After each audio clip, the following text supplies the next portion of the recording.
من هم العلماء الربانيون؟ ما هي صفاتهم؟ العلماء الذين يحاولون قيادة الأمة لطلب العلم والعمل والجهاد، هم الذين يتحملون وأهلهم في سبيل الدعوة. من هم العلماء الربانيون؟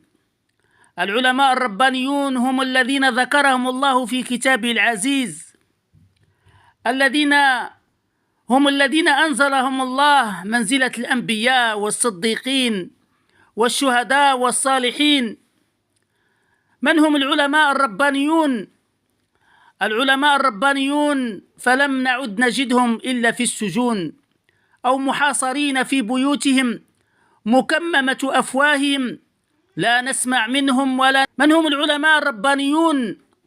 العلماء الربانيون هم العلماء الصادقون